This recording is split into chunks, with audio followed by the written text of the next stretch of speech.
Let me ask you something uncomfortable. If I followed you around for the last year and wrote down what you thought about most days, do you think your life would be different right now, or would it look exactly the same?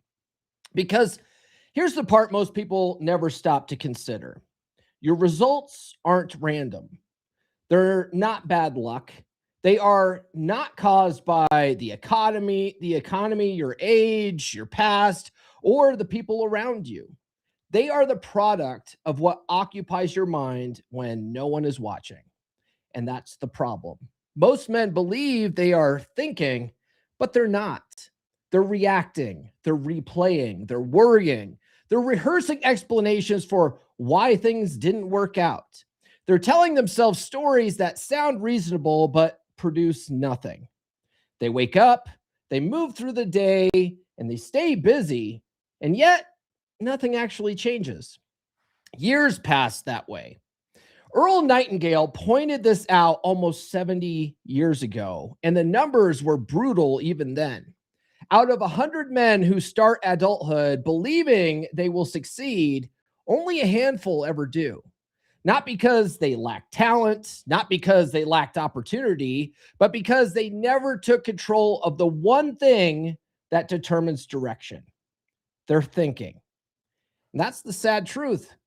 You don't drift into a good life. You don't accidentally build momentum. You don't stumble into purpose, and you don't get stuck by accident either. What you repeatedly think about quietly becomes what you move toward. What you avoid thinking about quietly controls you anyway. That's why so many people feel tired without doing anything hard, why they feel anxious without a visible threat, and why they feel behind without knowing exactly why. Their mind is working, just not for them. And here's what makes this even worse. Most people have heard this idea before. They've heard phrases like mindset matters or thoughts shape outcomes. But hearing something is not the same as understanding it. And understanding it intellectually is not the same as living it. This message changed an entire industry because it forces a simple realization. If you don't choose deliberately what occupies your mind, something else will. Fear will, habit will, or other people's expectations will. Today, I'm not here to motivate you. I'm not here to hype you up. I'm here to walk you through the message that quietly separates the few who move forward from the many who stay exactly where they are. And once you hear it clearly, you won't be able to unsee how it's been operating in your own life. So stay with me, because this is where things actually tend to get uncomfortable.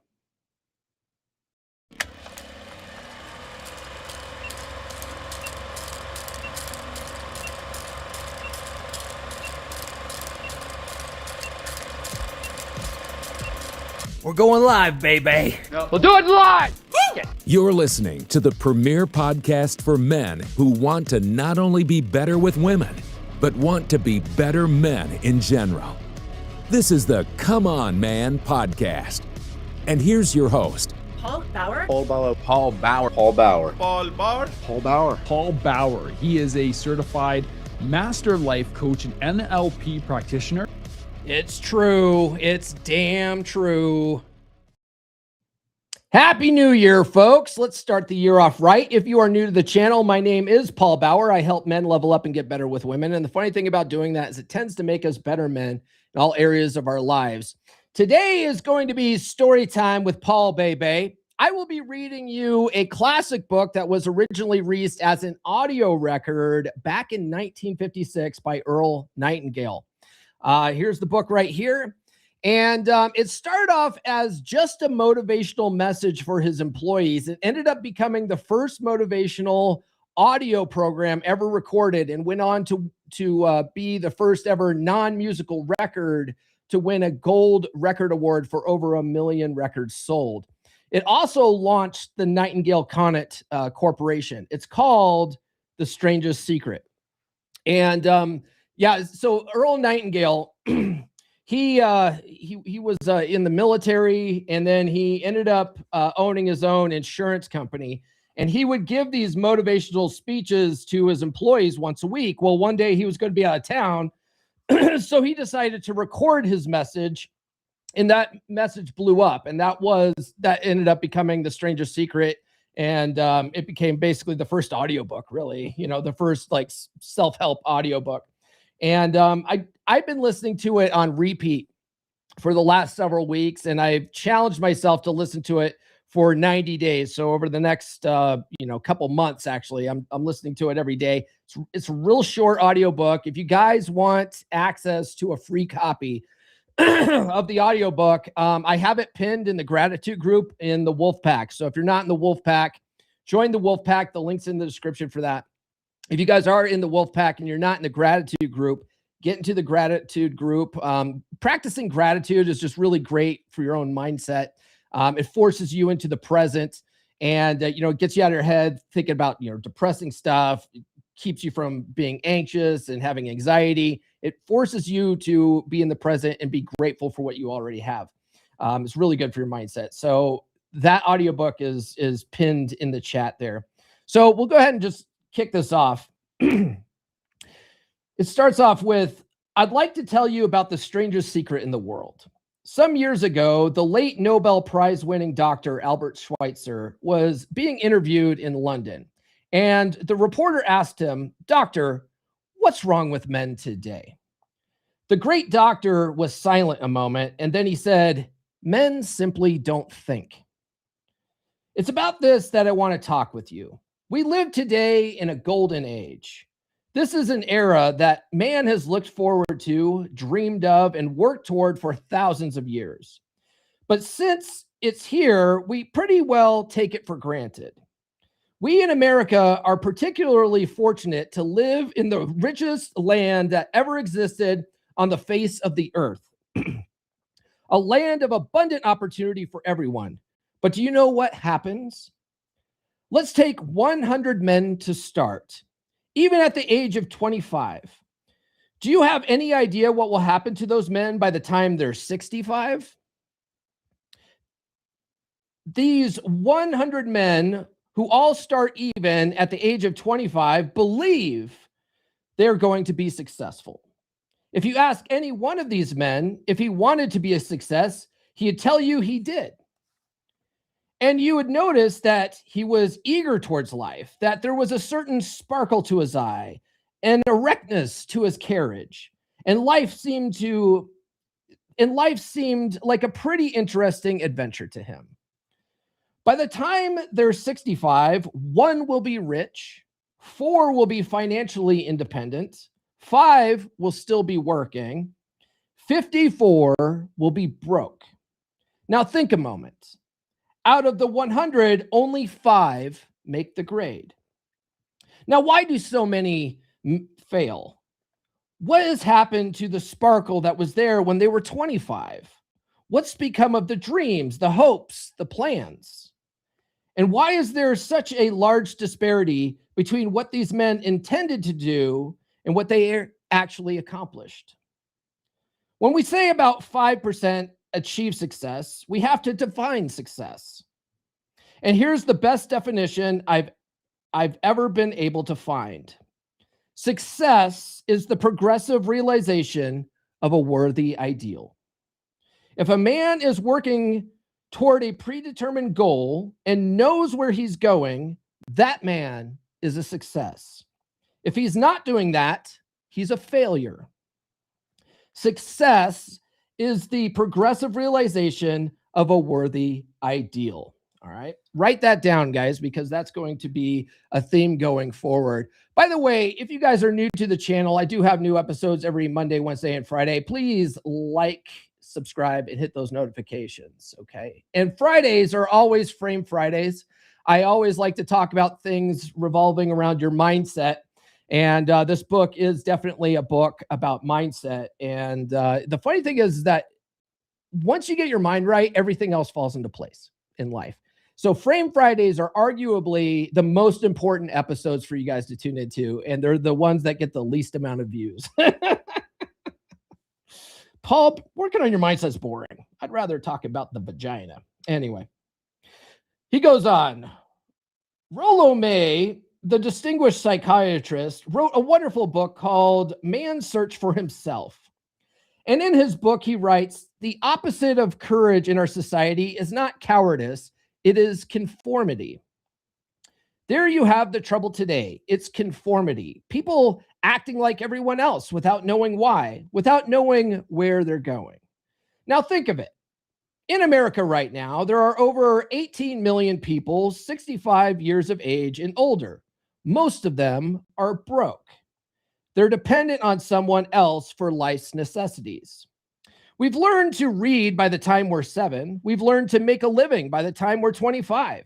Usually by that time, we're not only making a living, we're supporting a family. And yet, by the time we're 65, we haven't learned how to become financially independent in the richest land that has ever been known. Why? We conform. And the trouble is that we're acting like the wrong percentage group, the 95 who don't succeed. Why do these people conform? Well, they really don't know. These people believe that their lives are shaped by circumstances, by things that happen to them, by exterior forces. They're outer-directed people. A survey was made one time that covered a lot of men, working men, and these men were asked, why do you work? Why do you get up in the morning? 19 out of 20 had no idea. If you ask a male, he'll say everyone goes to work in the morning, and that's the reason they do it, because everyone else is doing it. Now let's get back to our definition of success. Who succeeds? The only person who succeeds is the person who is progressively realizing a worthy ideal. He's the person who says, I'm going to become this, and begins to work towards that goal. I'll tell you who the successful people are. The success is the school teacher who is teaching school because that's what he or she wanted to do. The success is a woman who's a wife and mother because she wanted to become a wife and mother and is doing a good job of it. The success is the man who runs the corner gas station because that was his dream and that's what he wanted to do. Every time I listen to that part, I'm like, who runs a gas station going, this was my dream. The big dream was to run a gas station. I don't think anyone does that. But I think most people that end up running a gas station ended up there by happenstance. What do you guys think? Let me know. Anyway, the success is the successful salesman who wanted to become a top-notch salesman and grow and build with his organization. A success is anyone who is doing deliberately a predetermined job because that's what he decided to do deliberately. But only 1 out of 20 does that. That's why today there isn't any real competition unless we make it for ourselves. Instead of competing, all we have to do is create. You know, for 20 years, I looked for the key which would determine what would happen to a human being. Was there a key? I wanted to know, which would make the future a promise that we could foretell to a large extent. Was there a key that would guarantee a person becoming successful if he only knew about it and knew how to use it? Well, there is such a key, and I found it. Have you ever wondered why so many work so hard and honestly without ever achieving anything in particular, and others don't seem to work hard and yet seem to get everything? They seem to have the magic touch. You heard them say that about someone. Everything he touches turns to gold. Have you ever noticed that a man who becomes successful tends to continue to become successful? On the other hand, have you noticed how a man who's a failure tends to continue to fail? Well, it's because of goals. Some of us have goals, some don't. People with goals succeed because they know where they're going. It's that simple. Think of a ship leaving a harbor and think of it with a complete voyage mapped out and planned. The captain and crew know exactly where it's going and how long it'll take. It has a definite goal. Now, 9.999 times out of 10,000, it will get to where it started out to get. Oh, sorry. Now, 9,999 times out of 10,000, it will get to where it started out to get. Let's take another ship, just like the first, only let's not put a crew on it or a captain at the helm. Let's give it no timing point, no goal, no destination. We just start the engines and let it go. I think you'll agree with me that if it gets out of the harbor at all, it'll either sink or wind up on some deserted beach, a derelict. It can't go anyplace because it has no destination and no guidance. And it's the same with a human being. By the way, guys, how much of your daily routine exists because you chose it versus because everyone else does it, or it's just something that you do? It's a habit. Let me know in the chat or the comments if you're watching the replay. Okay, how much of your day are you working towards a definite purpose or a definite goal, or are you just going with the motions? Let me know in the chat. Take a salesman, for example. There's no other person in the world today with the future of a good salesman. Selling is the world's highest paid profession if we're good at it and if we know where we're going. Every company needs top-notch salesmen, and they reward those men. The sky's the limit for them.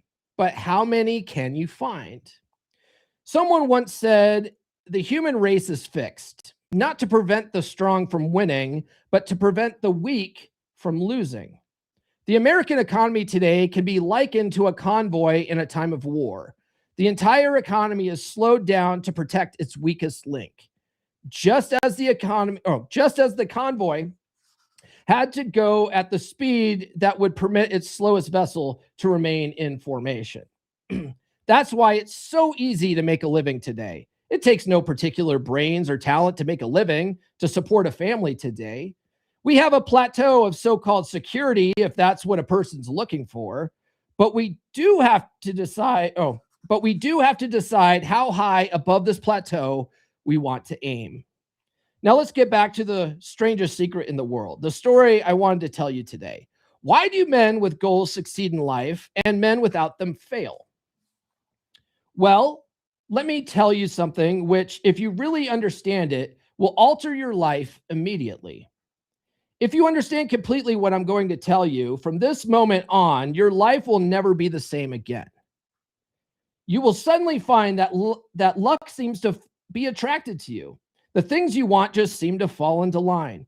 And from now on, you won't have the problems, the worries, the gnawing lump of anxiety that perhaps you've experienced before. Doubt, fear, well, they'll be things of the past.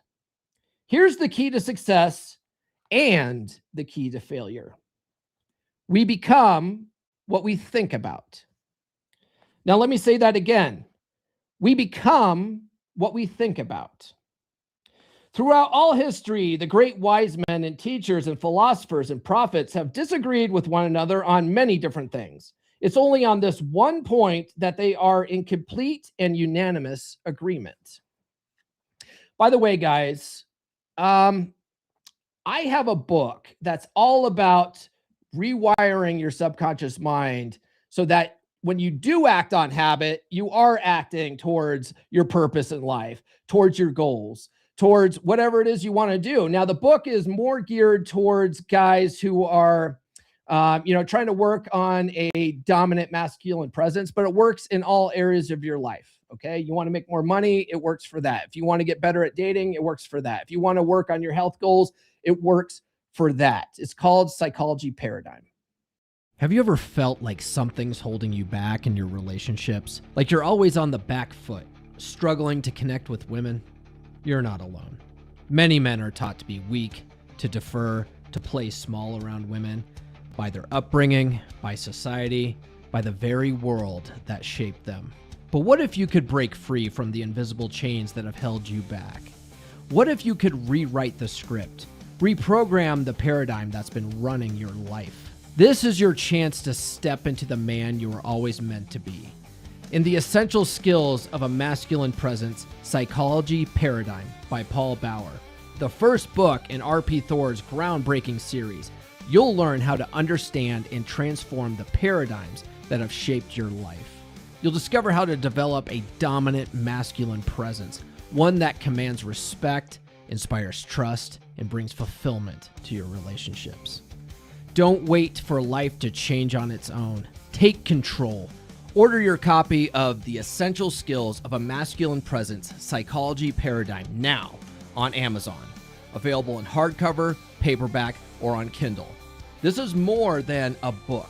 It's your roadmap to a life of purpose, strength, and success. Make the decision today. Reprogram your life and step into the man you were meant to be.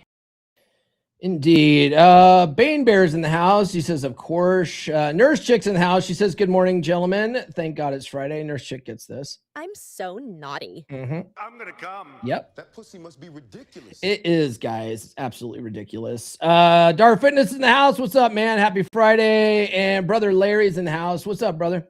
Good to see you guys. Yeah. Frame Friday is always the least amount of people. Usually like Mondays and Wednesdays when we're talking about getting that sweet punani, like we got full chat, but on mindset, Frame Fridays, guys are like, what? Nah, screw that. Which is why only 5 out of 100 guys when they're 65 succeed. All right. Let's know what Marcus Aurelius, the great Roman emperor, said. A man's life is what his thoughts make of it. Disraeli said this: everything comes if a man will only wait. I brought myself by long meditation to the conviction that a human being with a subtle purpose must accomplish this, and that nothing can resist a will that will stake even existence for its fulfillment. Now, that first line there where he says, everything comes if a man will only wait, I disagree with that. That might also be an oversimplification, but nothing comes unless you act. Okay. It's just FYI. You can get great ideas, but if you don't act on those ideas, you're just dreaming. Ralph Waldo Emerson said this: a man is what he thinks about all day long. William James said, the greatest discovery of my generation is that human beings can alter their lives by altering their attitudes of mind.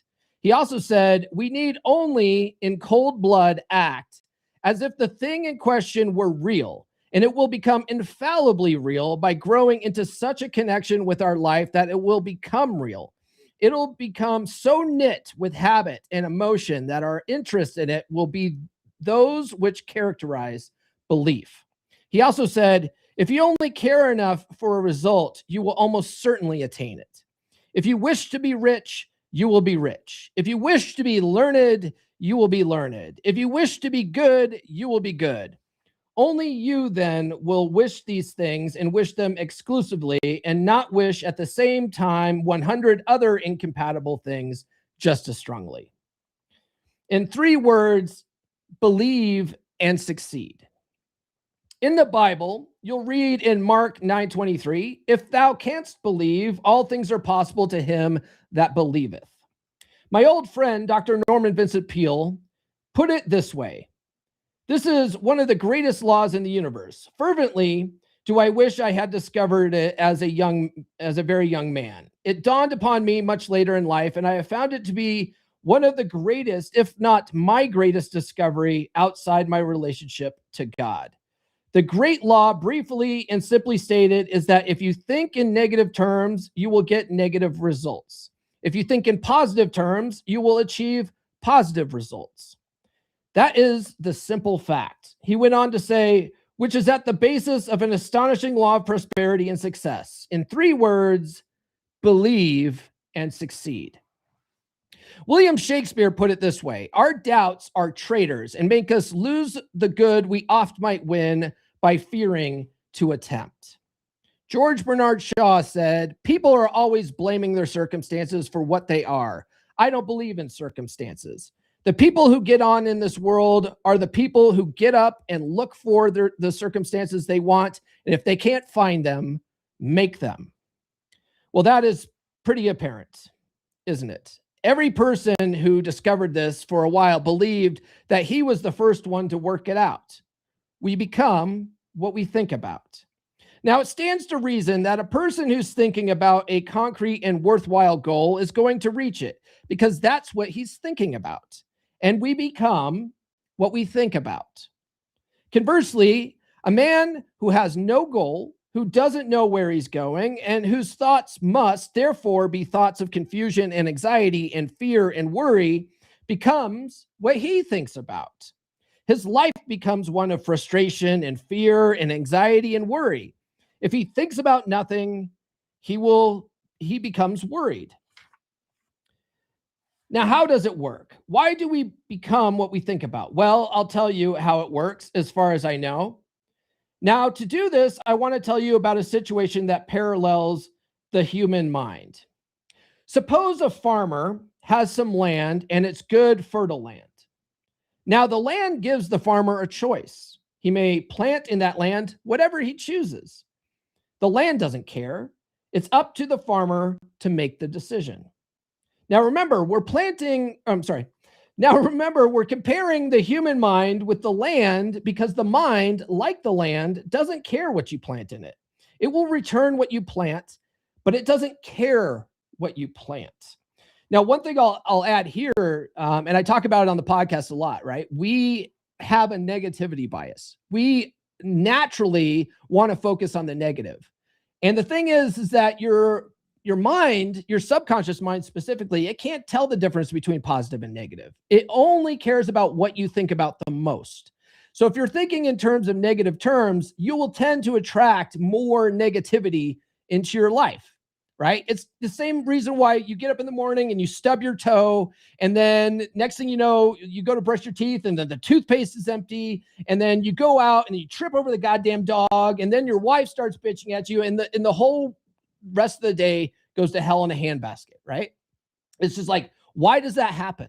Why does that happen if it's, my dad says it like this, if it's not one thing, it's another, you know what I mean? And then you hit like all the red lights on your way to work. It ends up being a crappy day. Well, why is that?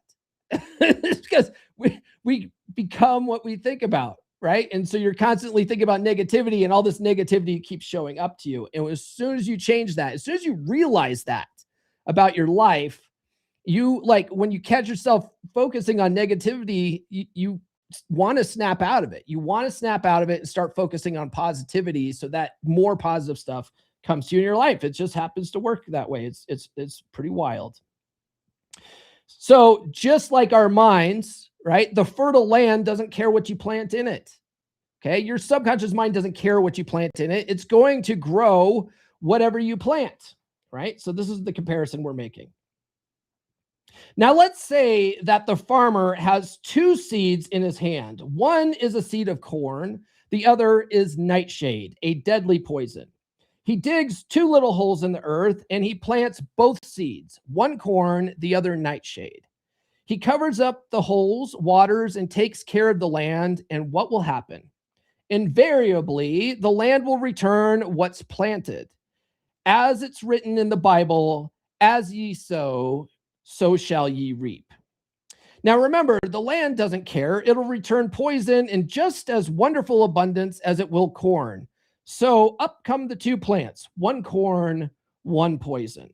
The human mind is far more fertile, far more incredible and mysterious than the land, but it works the same way. It doesn't care what we plant, success, failure, a concrete worthwhile goal, or confusion, misunderstanding, fear, anxiety, and so on. But what we plant, it must return to us.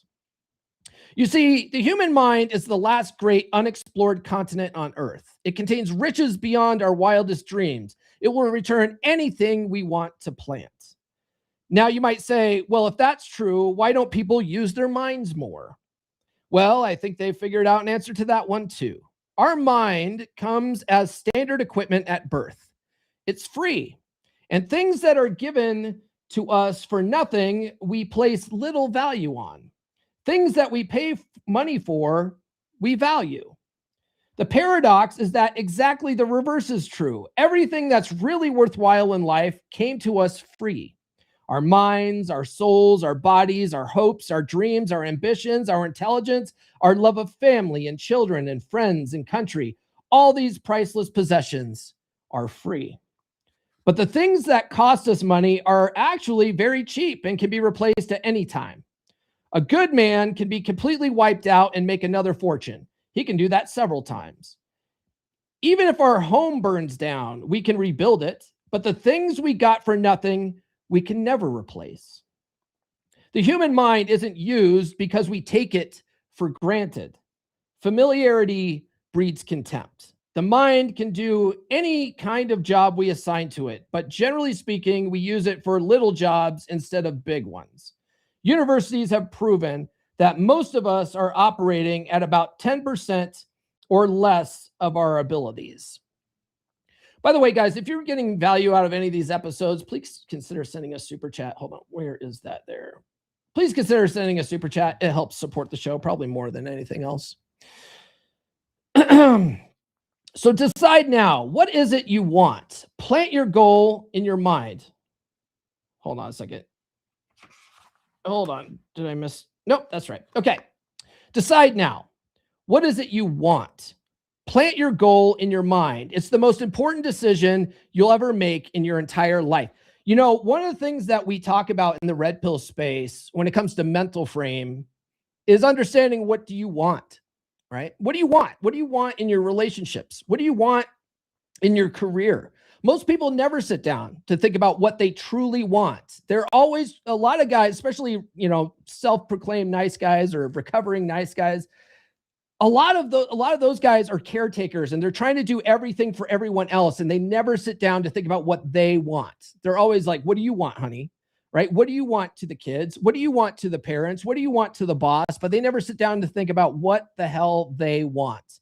And so a big thing in the red pill space, you know, a lot of the red pill guys aren't that big into woo woo. Some are, like guys like Offie Kingdom, right? Like Offie is totally into the woo woo. Love that guy, right? But but a lot of the guys in the red pill space aren't that into the woo woo. They call it chick crack and stuff like that. But a lot of red pill, you know, goes hand in hand with some of this more woo woo type stuff, because you're trying to be your own mental point of origin.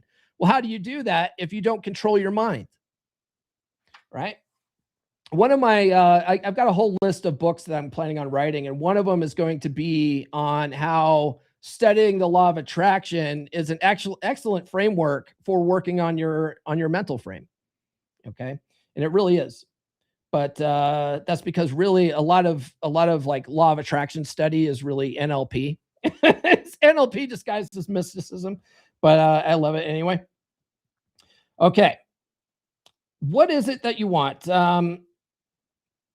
Okay, so decide now. What is it you want? Plant your goal in your mind. It's the most important decision you'll ever make in your entire life.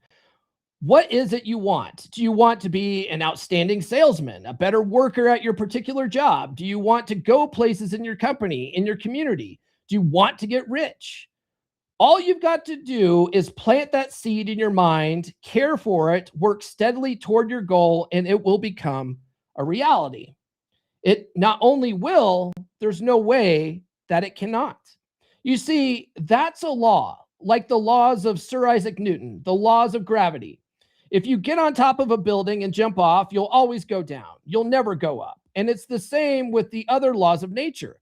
They always work. They're inflexible. Think about your goal in a relaxed, positive way. Picture yourself in your mind's eye as having already achieved this goal. See yourself doing the things you will be doing when you've reached your goal. Ours has been called the phenobarbital age, the age of ulcers and nervous breakdowns and tranquilizers. At a time when medical research has raised us to a new plateau of good health and longevity, far too many of us worry ourselves into an early grave trying to cope with things in our own little personal ways without learning a few great laws that will take care of everything for us. These things we bring ourselves through our habitual way of thinking. Every one of us is the sum total of his own thoughts. He is where he is because that's exactly where he really wants to be, whether he'll admit that or not. Each of us must live off the fruits of his thoughts in the future, because what you think today and tomorrow, next month and next year will mold your life and determine your future. You're guided by your mind. I remember one time I was driving through eastern Arizona and I saw one of those giant earth moving machines roaring along the road at about 35 miles an hour with what looked like 30 tons of dirt in it. A tremendous, incredible machine. There was a little man perched way up on top with the wheel in his hands, guiding it. Just funny thing. So I've been listening to the original record every day for the last couple of weeks. And then every once in a while, I like to sit down and listen to it while I'm reading this. And this is an adaptation of the original record. And the funny thing is when he's talking about this giant earth moving machine, he says 20 tons of dirt in it. And in the book here, it says 30 tons. Just fun fact. As I drove along, I was struck by the similarity of what that machine, of that machine to the human mind. Just suppose you're sitting at the controls of such a vast source of energy. Are you going to sit back and fold your arms and let it run itself into a ditch? Or are you going to keep both hands firmly on the wheel and control and direct this power to a specific worthwhile purpose? It's up to you. You're in the driver's seat. You see, the very law that gives us success is a two-edged sword. We must control our thinking. The same rule that can lead a man to a life of success, wealth, happiness, and all the things he ever dreamed of for himself and his family, that very same law can lead him into the gutter. It's all in how he uses it, for good or for bad. That is the strangest secret in the world. Now, why do I say it's strange and why do I call it a secret? Actually, it isn't a secret at all. It was first promulgated by some of the earliest wise men, and it appears again and again throughout the Bible. But very few people have learned it or understand it. That's why it's strange and why, for some equally strange reason, it virtually remains a secret.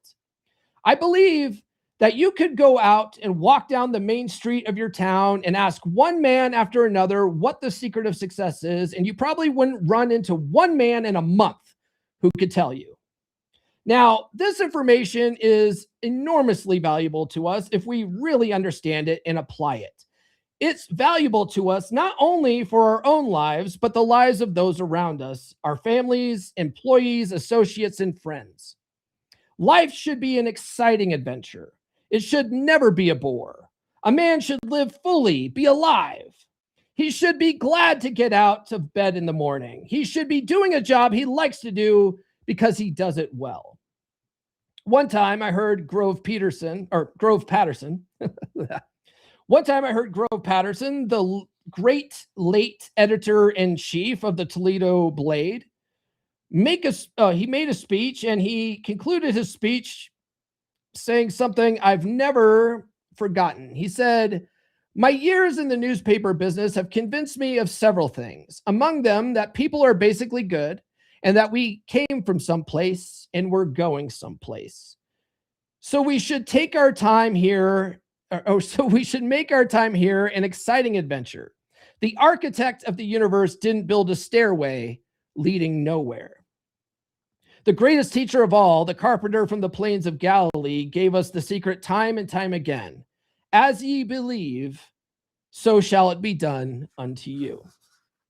I've explained the strangest secret in the world and how it works. Now, I want to explain how you can prove to yourself the enormous returns possible in your own life by putting the secret to a practical test. I want you to make a test that will last 30 days.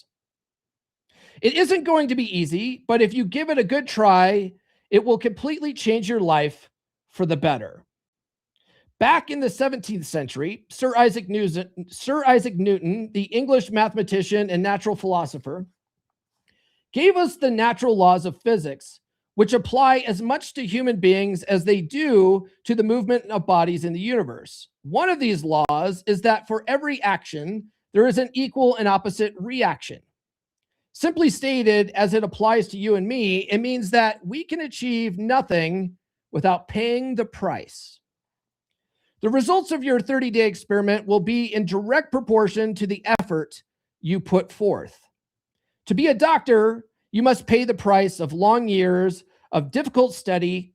To be successful in selling, And remember that each of us succeeds to the extent of his ability to sell, selling our families on our ideas, selling education in schools, selling our children on the advantages of living the good and honest life, selling our associates and employees on the importance of being exceptional people, and of course, the profession of selling itself. To be successful in selling our way to the good life, we must be willing to pay the price. Speaking of price, I would like to invite you guys to join the Wolf Pack. Now, just like he said here, right, it will be in direct proportion to the effort you put forth. The guys who join the Wolf Pack who really see results are because they put some effort in, they participate in the group, they don't just lurk in there and stuff like that. But I'll tell you what, if you swap notes with other guys that are going through with what you're going through, you're going to get through it faster. And I would love to have you guys join the Wolf Pack and roll with the wolves. Bear Club? Not anymore.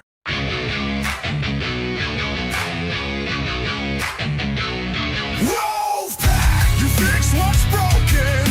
You lead like a man again.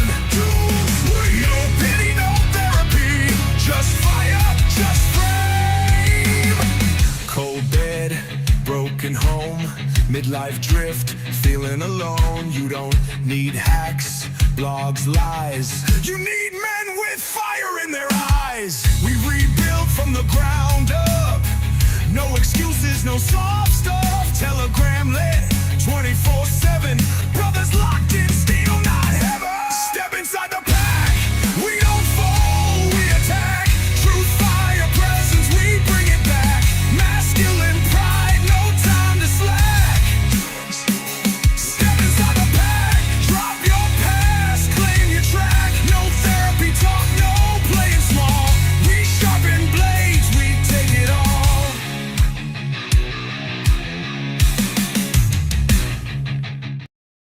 For the love of God, somebody to sweet me. Holy crap. Brother Larry sent 5,000 Japanese yen.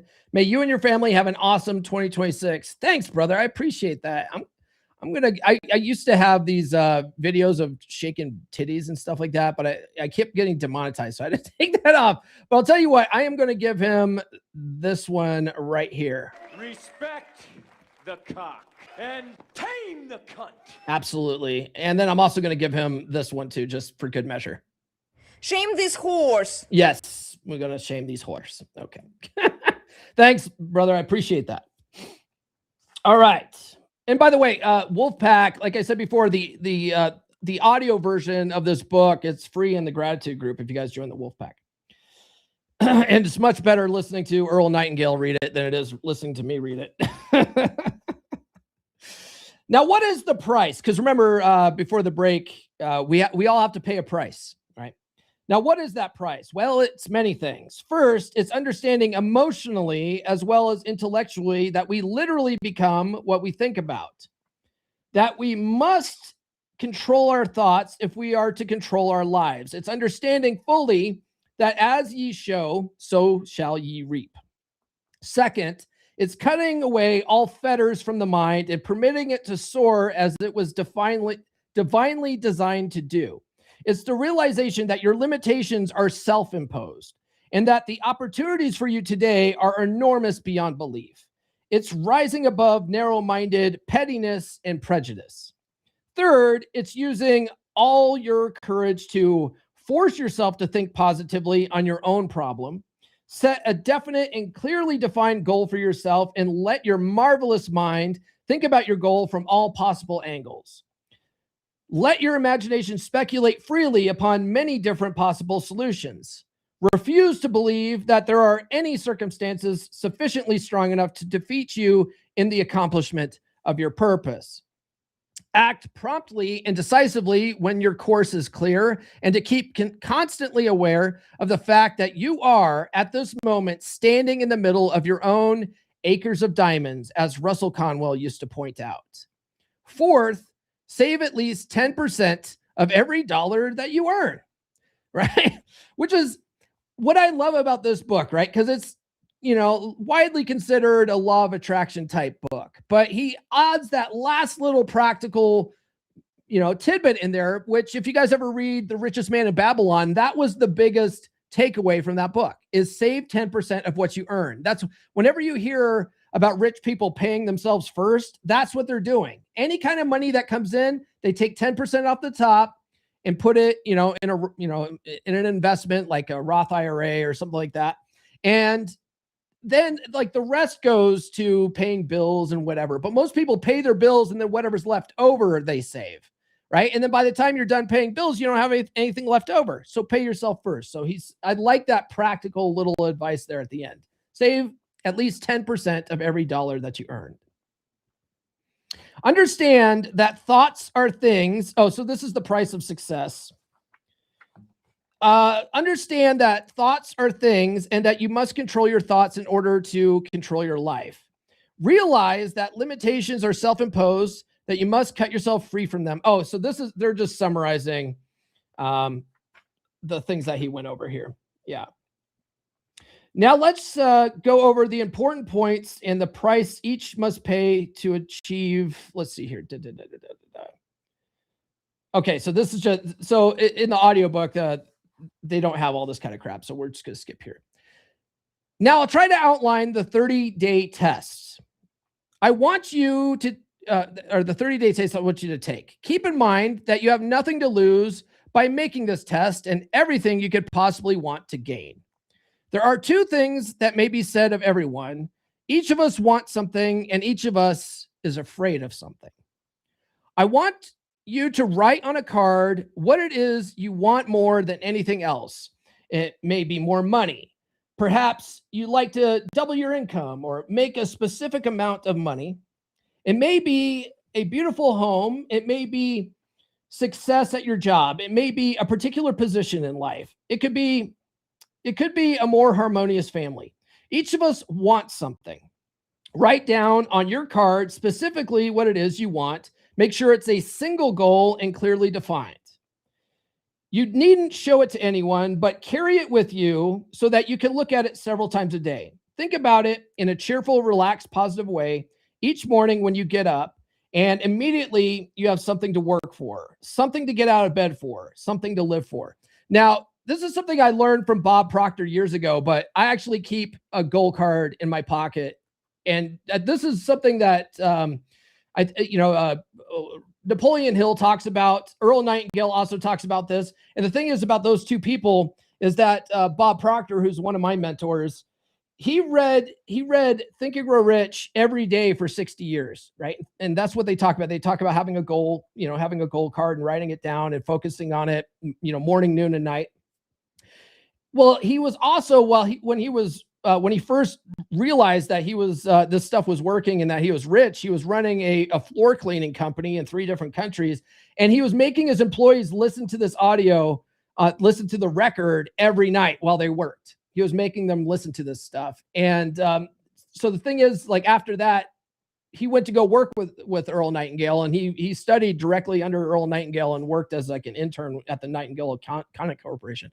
But it's something I learned from Bob Proctor, and I've been doing it for at least the last 6 years or so. And I'll tell you what, this shit works. If you have a goal that you're focused on, like I'm constantly crossing stuff off my goal board.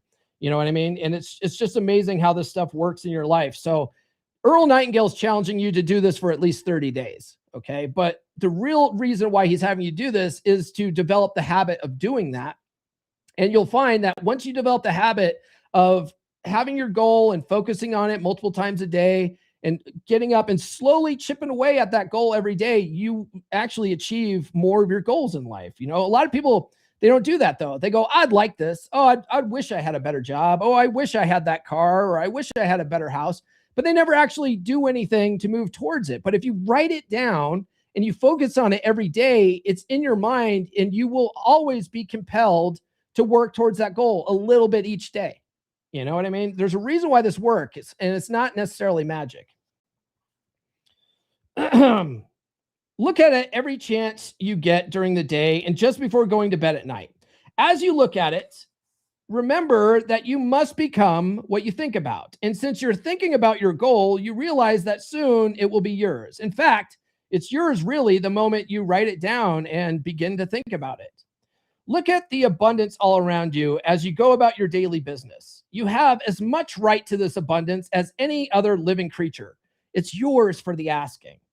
Now we come to the difficult part. Difficult because it means the formation of what is probably a brand new habit. New habits are not easily formed. Once formed, however, it'll follow you for the rest of your life. Stop thinking about what it is you fear. Every time a fearful or negative thought comes into your consciousness, replace it with a mental picture of your positive and worthwhile goal. There will come times when you'll feel like giving up. It's easier for a human being to think negatively than positively. That's why only 5% are successful. You must begin now to place yourself in that group. You got to place yourself in the group of the 5 successful people. And when you find yourself thinking negative thoughts or doubtful thoughts or fearful thoughts, pull that card out of your pocket and read your goals. Read them, right? I tell a story in Everything I Wish I Knew when I was 18 about my crappy Dodge Nitro, right? I had this crappy Dodge Nitro that I had for a long time, and it was constantly giving me problems. And I was like, I wanted a new truck. And specifically, I wanted a Toyota Tundra, a black Toyota Tundra, top of the line TRD model. And I didn't have the money to get it. I wasn't sure how I was going to pay for it, but I wasn't going to also get a car payment. I was like, I'm going to pay for this in cash.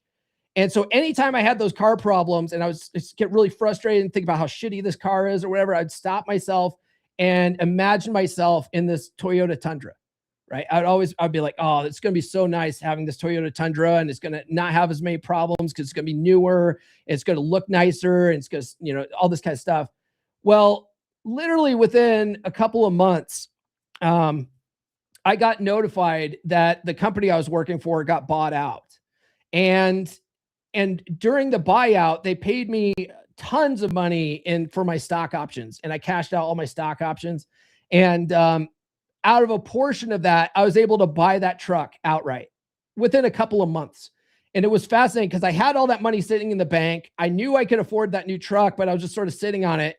And then out of the blue, the Nitro died for good. And the cost to repair it was way more than the blue book value of the Nitro. And I go, well, this is my sign. I got plenty of money. I'm going to go buy my truck. And I went and got my Toyota Tundra. Like, the shit works. It's fucking wild, man.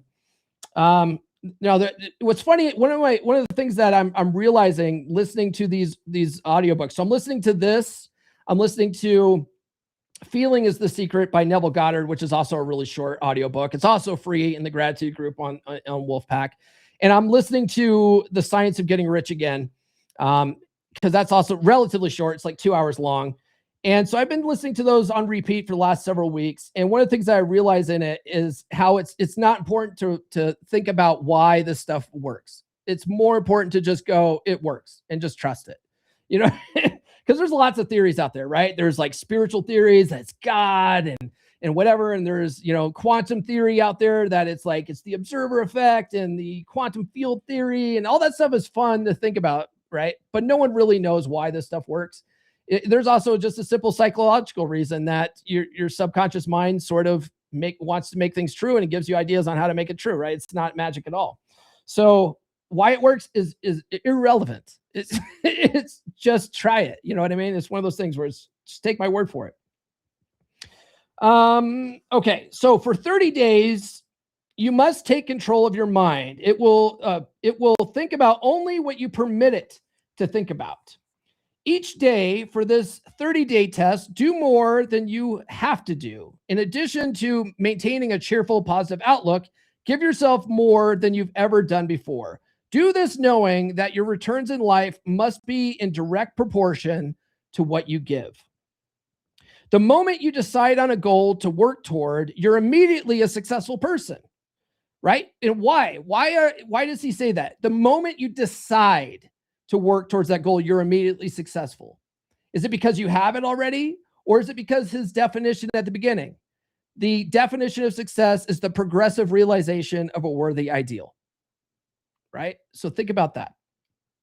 The moment you decide on a goal to work toward, you're immediately a successful person. You are then in that rare and successful category of people who know where they're going. Out of every 100 people, you belong in the top 5. Don't concern yourself too much with how you're going to achieve your goal. Leave that completely to a power greater than yourself. All you have to know is where you're going. The answers will come to you of their own accord and at the right time. Remember these words from the Sermon on the Mount and remember them well. Keep them constantly before you this month of your test. Ask, and it shall be given to you. Seek, and ye shall find. Knock, and it shall be opened unto you. For everyone that asketh receiveth, and he that seeketh findeth, and to him that knocketh it shall be opened. You know, it's fascinating. So when he says here, it'll come to you on its own accord. Don't worry about how, right? If you read Think and Grow Rich, which I'm also going through again, Napoleon Hill talks about the sixth sense, and it's like the 10th step towards riches, the sixth sense. And one of the things that he talks about is how when you get an epiphany, and that's how this stuff will show up in your life, right? You'll get these random ideas. You'll be out driving your car and you'll get this wild idea, like, I should do this. I should go do this, right? Well, Napoleon Hill says that it comes from, I think, 6 different places. I don't remember all 6, right? But one is it comes from infinite intelligence or God, right? 2, it comes from your subconscious mind, just stored events that you didn't even realize you knew, right? Or it comes from energy from other people, right? Because, you know, the vibration, mind vibrations from other people. Is that true? Doesn't matter. I don't fucking know. But, but the fact is that when you're focused on your goals and you think about them daily and you do this stuff and you're always working towards something, you do get these random ideas like, oh, I should try this out. I should test this. I should look this up on YouTube. I should buy this book, right? Like you get these random ideas that slowly chip away and lead you towards your goals. Why it works, it's not important. It's as marvelous and simple as that. In fact, it's so simple that in our seemingly complicated world, it's difficult for an adult to understand that all they need is a purpose and faith. For 30 days, do your very best. If you're a salesman, go at it as you have never done before. Not in a hectic fashion, but with the calm, cheerful assurance that time well spent will give you the abundance in return that you want. If you're a homemaker, devote your 30 days test to completely giving of yourself without thinking about receiving anything in return. And you will be amazed at the difference it makes in your life. No matter what your job, do it as you've never done before for 30 days. And if you have kept your goal before you every day, you'll wonder and marvel at this new life you have found. Dorothy Brand, the outstanding editor and writer, discovered it for herself and talks about it in her fine book, Wake Up and Live. Her entire philosophy is reduced to the words, act as though it were impossible to fail. She made her own test with sincerity and faith, and her entire life was changed to one of overwhelming success. Now make your test for 30 days. Now you make your test for 30 full days. Don't start your test until you have made up your mind to stick with it. You see, by being persistent, you've demonstrated faith. Persistence is simply another word for faith. If you didn't have faith, you would never persist.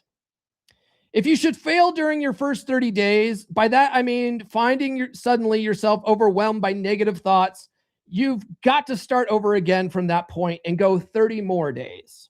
Gradually, your new habit will form until you find yourself one that of that wonderful minority whom virtually nothing is impossible. And don't forget the card. It's vitally important as you begin this new way of living. On one side of the card, write your goal, whatever it may be. On the other side, write the words you've quoted from the Sermon on the Mount.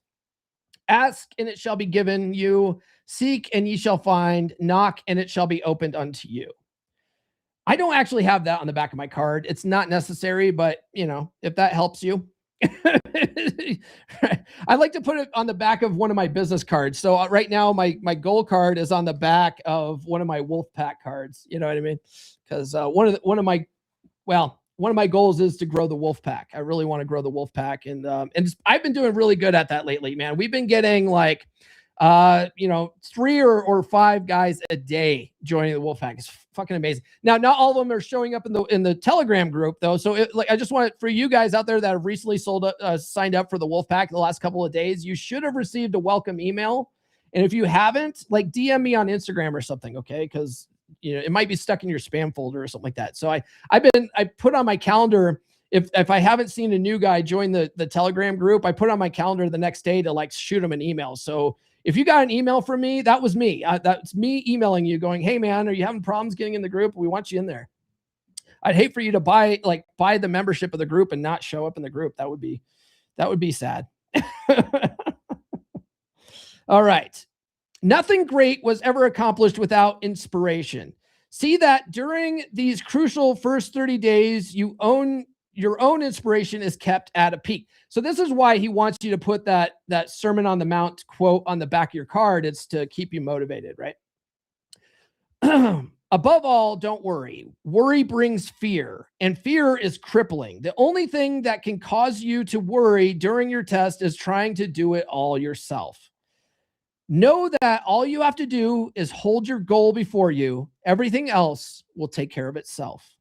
Remember also to keep calm and cheerful. Don't let petty things annoy you and get you off course.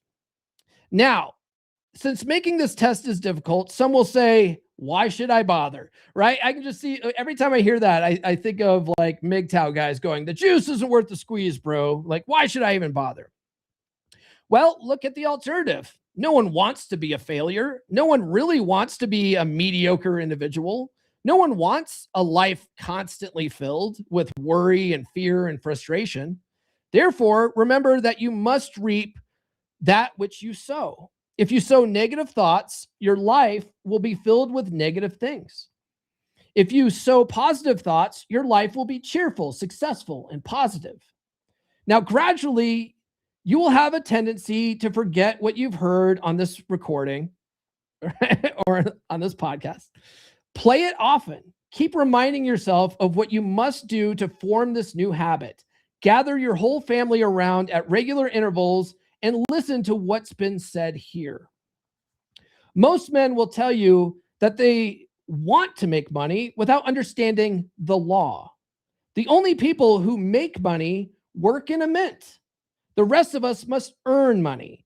This is what causes those to keep looking for something for nothing or a free ride to fail in life. The only way to earn money is by providing people with services or products which are needed and useful. We exchange our time and our product or service for other man's money. Therefore, the law is that our financial return will be in direct proportion to our service. Now, success is not the result of making money.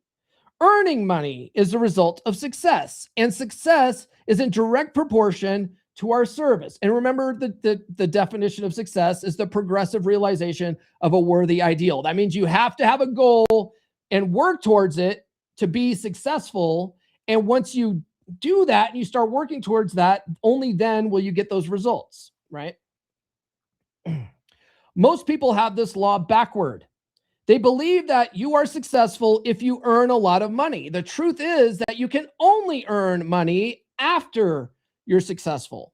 It's like the story of the man who sat in front of the stove and said, "Give me heat, and then I'll add the wood." How many men and women do you know, or do you suppose there are today who take the time or take the same attitude towards life? There are millions. We've got to put the fuel in before we can expect heat. Likewise, we've got to be of service first before we can expect money. Don't concern yourself with the money. Be of service. Build, work, dream, create. Do this, and you'll find there's no limit to the prosperity and abundance that will come to you. Prosperity is founded upon a law of mutual exchange. Any person who contributes to prosperity must prosper in turn himself.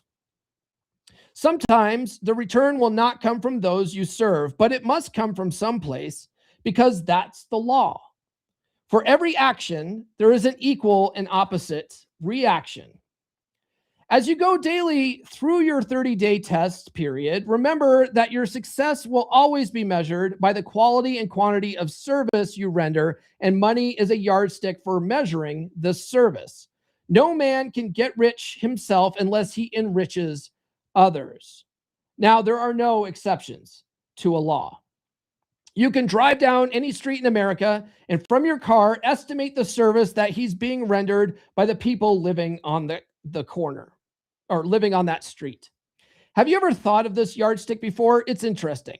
Some, like ministers and priests and other devoted people, measure their returns in the realm of the spiritual, but again, their returns are equal to their service. Once this law is fully understood, any thinking person can tell his own fortune. If he wants more, he must be of more service to those from whom he receives his return. If he wants less, he has only to reduce his service. This is the price you must pay for what you want. Now, I will say this, because we've had this discussion. We also have a money group in the Wolf Pack, right? We have a bunch of subgroups. No matter what you're working on, the Wolf Pack's for you, okay? We have a money group. And one of the things that I learned from my mentor, Bob Proctor, is there's basically 3 ways to make money. And most people, 95% of the population, is doing the first method, which is trade your time for money. And the problem with trading your time for money is that we all have the same amount of time. We only have the same 24 hours in a day. So that means that you get saturated quickly with the amount of time that you can provide to people. Okay. The second way of making money is with investments. So putting your money in stocks, right? Buying gold and silver, Bitcoin, all that kind of stuff. In real estate investments, that's another way to make money. Okay. And that's more where you're letting money work for you. Okay. The third way of making money, which is like the top like 1% of people are doing, is they have multiple streams of income. So they might be investing in stocks and real estate and all that kind of stuff too, but they also create products that can serve a vast amount of people, right? I was studying Russell Brunson for like 3 months last year, just listening to his books on repeat, right? And one of the things I learned from him and watching his YouTube channel is that his son asked him why he makes so much money. He's a multimillionaire, right? And he's like, why do you make more money than a surgeon, Dad? Doesn't like a surgeon offers like arguably a better service, right? Like something that's more useful to society. And Russell Brunson simply said, well, son, he can only operate on one person at a time. He goes, but my products and services, I can infinitely distribute because of the internet. And therefore, I'm able to offer value to way more people at scale, right? And that's why he's able to make more money than a surgeon. So something to think about, okay? When you think about, Ralph Waldo Emerson called this the law of compensation, right? Okay. Once this law is fully understood, any thinking person can tell his own fortune. If he wants more, oh yeah, we already said that. Okay. If you believe you can enrich yourself by deluding others, you can end only by deluding yourself. It may take some time, but just as surely as you breathe, you'll get back what you put out. Don't ever make the mistake of thinking you can avert this. It's impossible. The prisons and the streets where the lonely walk are filled with people who tried to make new laws just for themselves. We may avoid the laws of man for a while, but there are greater laws that cannot be broken. An outstanding medical doctor recently pointed out 6 steps that will help you realize success. 1, set yourself a definite goal. 2, quit running yourself down, right? And what he means by that, you know, if you guys don't understand 1950s lingo, is stop beating yourself up, right? Like so you didn't quite make whatever you goal it is, okay? Don't beat yourself up over it. Just do better tomorrow. Stop thinking of all the reasons why you cannot be successful, and instead think of all the reasons why you can. Now, this is a good one. When I was working with my business coaches last year, one of the things that they had us do was sit down and for 10 minutes write out all the reasons why our product is the best product, right? Or our service is the best service. It's amazing when you sit down and think of all the reasons why you can do something, or why you'll achieve something, or why people want your services or products. It's amazing how well you start doing better at selling those products and services. It's because you're in mental alignment with everything. 4, trace your attitudes back to your childhood and try to discover where you first got the idea that you couldn't be successful if that's the way you've been thinking, right? And that's one of the things that I talk about in Psychology Paradigm. You develop these mental models and these paradigms and these programs that you operate on without any conscious thought, usually from childhood, right? Your parents thought that making money was really hard, that money doesn't grow on trees, and what are we, Rockefellers, and all that kind of stuff. And so you think that money is hard to get. You have a paradigm that money is hard to get, right? It's one of the things that I talk about in Psychology Paradigm, if you guys want to rewire that. 5, change the image you have of yourself by writing out a description of the person you would like to be, right? We call this in NLP future pacing, right? Write a story, sit down and write out a story of how you'd like your life to be, the house you live in, the girl that you're with, like, all that kind of stuff. How much money's in your bank account. Write out a story in the present tense of what you'd like your life to be, right? Tell yourself a story. And it's funny, once your imagine can visualize it, and it's really easy to visualize when you're writing yourself a story like that. Once your mind can visualize it, it'll try to make it real. It has no idea that that's not true. It'll try to make it true. It's fascinating.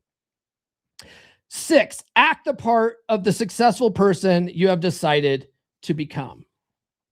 The doctor who wrote those words is a noted West Coast psychiatrist, Dr. David Harold Fink. Do what the experts since the dawn of recorded history have said you must do.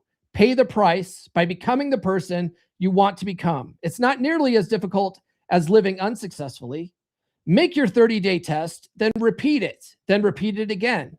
Each time it will become more a part of you until you'll wonder how you could have ever have lived any other way. Live this new way, and the floodgates of abundance will open and pour over you more riches than you may have ever dreamed existed. Money? Yes, lots of it. But what's more important, you'll have peace.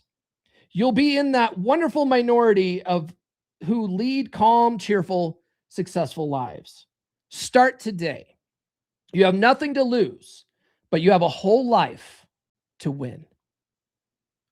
What do you guys think, guys? That was The Strangest Secret by Earl Nightingale. Short book, a little bit of a longer episode today because I added my little tidbits to it, but it's a really good book. Like I said, it's like 35 minutes. If you listen to the audio version, there is a free version of it available. If you want to join the Wolf Pack, I have that available in there, but I thought it would kick off the year and get you guys thinking to start this year off right. And I challenge you guys, Earl Nightingale challenges you guys to take the 30-day test. Start today. It's a new year, new you. Let's kick it off right. All right. That's all I got for this episode, guys. Tune into the podcast Monday. We're going to be talking about how you might be unconsciously sabotaging relationships. Until you're aware of this stuff, you won't know how to fix it. So that should be a good one. Shit. Brother Larry still has his 92 white Firebird that he got at First Choice Fuki in San Diego. That car was a badass car. Does it still have the shitty car phone in it, man? Does it? All right, man. That's all I got, guys. Thanks for tuning in. I hope you guys enjoyed it. Do be sure to like, subscribe, hit those notifications. We do have new episodes every Monday, Wednesday, and Friday. We'll see you guys on Monday. This has been the Come On Man podcast. Now, go out and get it.